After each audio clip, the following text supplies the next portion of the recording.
ओम नमः शिवाय शिवजी सदा सहाय।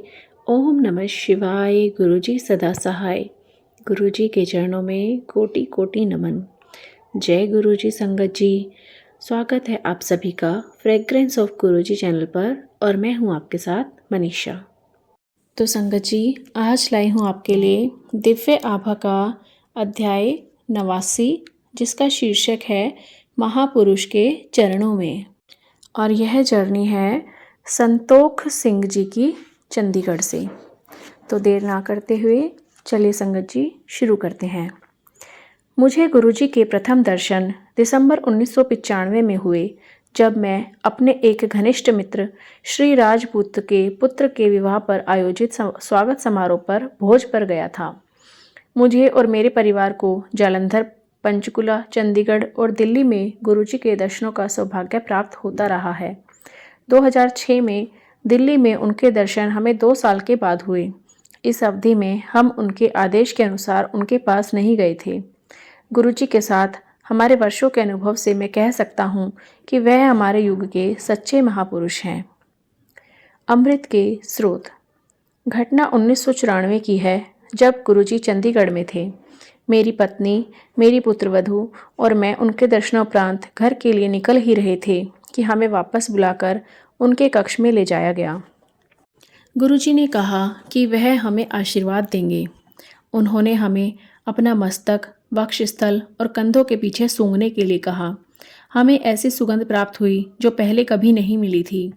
ऐसा प्रतीत हो रहा था कि यह स्थल दिव्य अमृत के अनंत स्रोत हैं। जय गुरुजी। औषधि बिना उपचार। उसी वर्ष मेरे दोनों टखनों में अत्यंत पीड़ा होने लगी। दर्दनाशक औषधियाँ लेकर मैं पंचकुला में अपने पारिवारिक चिकित्सक के पास गया। परीक्षण से पता लगा कि मेरे हीमोग्लोबिन का स्तर 13 से 14.1 से गिरकर मात्र 7.2 रह गया था। टखनों की वेदना को भूलकर उन्होंने इस पर ध्यान देने का परामर्श दिया। चिंतित सेक्टर 34 में स्थित सिटी चिकित्सालय और पीजीआई में दिखाया, किंतु कोई लाभ नहीं हुआ। तो मैं दिल्ली के साउथ एक्सटेंशन क्षेत्र में स्थित एक हीमोग्लोबिन विशेषज्ञ के पास गया। उन्होंने अनेक परीक्षण करवाए और पता लगा कि मेरा ESR 105 था, जो अत्यधिक उच्च माना जाता है। उनके विचार से मेरा निम्न हीमोग्लोबिन का संबंध अस्थियों से था। कोई अन्य विपरीत लक्षणों के अभाव में वह मुझे एक चिकित्सालय लेकर गए, जहां पर अस्थि मज्जा का परीक्षण होना था। जब हमें पता लगा कि यह रक्त कैंसर के लिए है, तो हम भौचक्के रह गए। उस शनिवार के दिन मेरे शरीर से 20 से अधिक नमूने एकत्रित किए गए। परिणाम सोमवार की संध्या को पता लगने थे। मैं भयभीत था और मैंने चंडीगढ़ में अपने पुत्र को गुरुजी से मिलकर उनको स्थिति से अवगत कराने के लिए कहा और मेरे जीवन के लिए प्रार्थना करने को कहा। आदरणीय गुरुजी ने मेरी पुकार सुनी और कहलवाया कि सब परिणाम अनुकूल आएंगे। उन 2 दिनों में हम अत्यंत चिंतित रहे। परिणाम आने पर हमारे और चिकित्सक सबके लिए अचंभे की बात थी। विशेषज्ञ ने 9 विटामिन निर्धारित किए और इस प्रकार मुझे प्रतिदिन 2 दर्जन से अधिक गोलियां और कैप्सूल खाने थे। अगले दिन मैंने चंडीगढ़ में गुरुजी की संगत में उनको विस्तार से बताया। गुरुजी महाराज ने मुझे सब औषधियाँ छोड़कर प्रतिदिन 1 गिलास अनार का रस और भ्रमण करने के लिए कहा। मैंने उनके निर्देशों का अक्षरशः पालन किया, किंतु दिल्ली में विशेषज्ञ को कुछ नहीं बताया। 1 माह के बाद जब मैं उस विशेषज्ञ के पास दिल्ली गया, तो मेरी स्थिति में अत्यंत सुधार था। उन्होंने औषधियों की मात्रा आधी कर दी। अगले मास जब और सुधार दिखलाई दिया, तो औषधियाँ कम से कम कर दी गई। गुरुजी को जब इतने सुधार के बारे में बतलाया गया, तो उन्होंने अनार का रस बंद करने को, जीवन में आनंदित रहने और जब इच्छा हो विस्की पीने को कहा। उनकी दया से मैं उनके निर्देशों का पालन कर रहा हूँ और सामान्य जीवन व्यतीत कर रहा हूँ। जय गुरुजी। मुख्य अभियंता के पद पर। मैं पंजाब सिंचाई विभाग से प्रबंध अभियंता के पद से 1992 में सेवानिवृत्त हुआ था। अपने सेवा काल में मैं 1964 से 1968 तक फाजिल्का में SDO रहा था। फाजिल्का पाकिस्तान सीमा से केवल 4 किलोमीटर सीधी दूरी पर स्थित है। सितंबर 1965 में जब पाकिस्तान ने भारत पर आक्रमण किया था, नागरिकों में हलचल मच गई थी।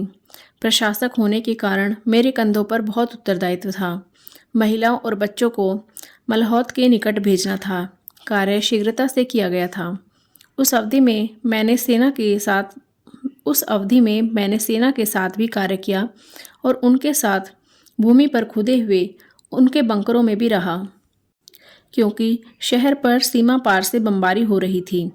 असैन्य अधिकारी होते हुए यह मेरे कार्यक्षेत्र में नहीं आता था, किंतु मैंने ऐसे संकट भरे वातावरण में कार्य किया था। ऐसी सेवाओं के लिए पंजाब सरकार और रक्षा विभाग से मुझे प्रशंसा पत्र और समय पूर्व पदोन्नति मिलनी चाहिए थी, क्योंकि पंजाब सरकार ने ऐसा नहीं किया था।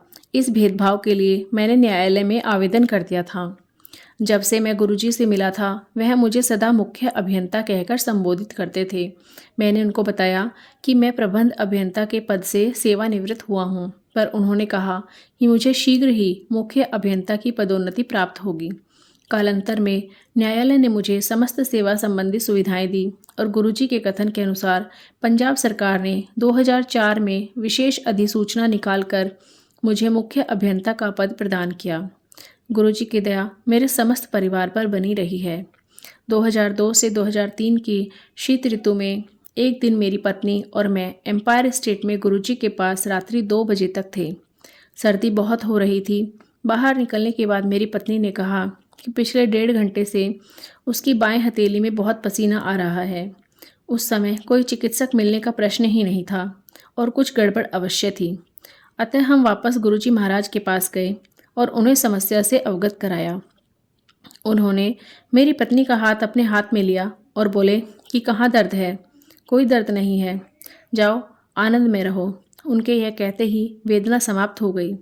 अगले दिन जब हम उनके पास पहुँचे तो उन्होंने पीड़ा के बारे में प्रश्न किया। वह इतने दयालु हैं। इस भौतिक और मोह माया के संसार में एक सच्चे महापुरुष का दिव्य आश्रय प्राप्त करना अत्यंत कठिन है। संतों के विस्तृत परिवार में एक को दूसरे से भिन्न करने वाले नियम तभी पता लग सकते हैं जब हम एक ऐसे संत के पास पहुँचे जिसके सदृश कोई और ना हो और वह ईश्वर के वास्तविक संदेश मानवता में फैला रहा हो। दूसरों के जैसे उसे धन और अन्य भौतिक वस्तुओं में कोई रुचि ना हो। वह अपनी असीमित शक्तियों का प्रयोग मानवता के कष्ट और चिंताओं को नष्ट करने में लगाए। श्री गुरुजी महाराज ब्रह्मज्ञानी हैं, जो इस नश्वर संसार में भटके मनुष्यों को सही राह दिखाने और मोक्ष प्राप्ति के सही मार्ग बताने आए हैं। हम भाग्यवान हैं कि हमने उनके बारे में सुना, उनसे मिलने का अवसर प्राप्त हुआ और उनकी कृपा से ही उनमें आस्था है। यद्यपि वह मनुष्य रूप में आए हैं, वह मनुष्य नहीं है, वह तो गुरु नानक और शंकर के अवतार हैं। जय गुरु जी। अनंतम अनंतम शुक्राना गुरु जी। तो संगत जी, कैसा लगा आज का अध्याय? कमेंट करके हमें ज़रूर बताइए। अगर आपको सत्संग अच्छे लग रहे हैं तो वीडियो को लाइक करें और अन्य संगत परिवार के साथ भी चैनल को शेयर करें। अगर आप भी अपना कोई सत्संग हमारे साथ शेयर करना चाहते हैं तो डिस्क्रिप्शन बॉक्स में दिए गए व्हाट्सएप नंबर या ईमेल आईडी पर आप अपना सत्संग रिकॉर्ड करके ऑडियो या वीडियो में रिकॉर्ड करके हमें भेज सकते हैं। तो चलिए संगत जी, अध्याय की समाप्ति करते हैं मंत्र जाप के साथ। आप भी कीजिए। ओम नमः शिवाय, शिवजी सदा सहाय। ओम नमः शिवाय, गुरुजी सदा सहाय। ओम नमः शिवाय, शिवजी सदा सहाय। ओम नमः शिवाय, गुरुजी सदा सहाय। ओम नमः शिवाय, शिवजी सदा सहाय। ओम नमः शिवाय, गुरुजी सदा सहाय। जय गुरु जी। तो जल्दी ही मिलते हैं संगत जी एक नए अध्याय के साथ। तब तक सभी को जय गुरु जी।